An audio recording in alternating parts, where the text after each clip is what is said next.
Hello everyone, আসসালামু আলাইকুম। Welcome back to my channel learn with Cheli. আজকে নবম দশম শ্রেণীর একটা স্কুলে আসা এটা সংক্ষিপ্ত প্রশ্ন। তো এসএসসি পরীক্ষার্থীদের জন্য তো এইটা জাস্ট একটা সূত্র। তো এখানে বলছে চলকের পরিচয় সহ মধ্যক নির্ণয় সূত্রটি লেখো।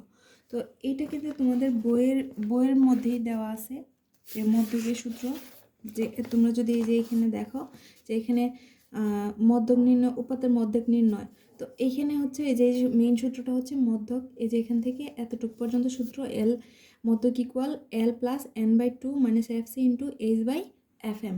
এটা হচ্ছে সূত্র। এখানে এল হলো যে শ্রেণীতে মধ্যক অবস্থিত সেই শ্রেণীর নিম্নসীমা, অর্থাৎ যে শ্রেণীতে আমাদের মধ্যকটা থাকবে সেইটার হচ্ছে মানে নিম্নসীমা হচ্ছে মানে যদি হয় যে যেমন এখানে ধরো যদি তোমার এই যে এই শ্রেণীটা যদি দেখো যে যদি মধ্যকটা তোমার এইখানে এই শ্রেণীতে থাকে তাহলে নিম্নসীমা বলতে কি বোঝায়, এই যে এখানে নিম্নমানটা কত 42 আর 47, অর্থাৎ এখানে শ্রেণীটা হচ্ছে 42 থেকে 47 পর্যন্ত, তার মানে এই যে এল এর মানটা হবে 42।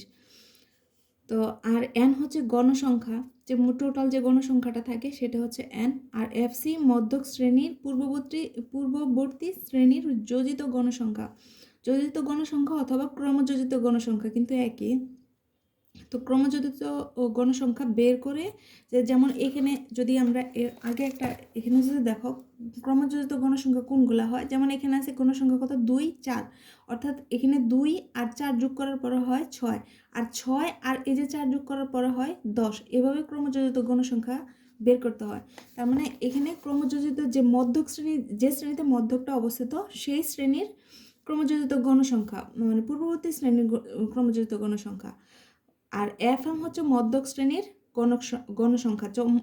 এই শ্রেণীটাতে যদি মধ্যক হয়, অর্থাৎ এখানে এফ এর মান হওয়ার কথা 18 যদি এই শ্রেণীতে হয়, আমি এই অঙ্কটার কথা বলছি না। তো এই হচ্ছে শ্রেণী ব্যক্তি। তো শ্রেণী ব্যক্তি যেটা এটা হচ্ছে এইচ।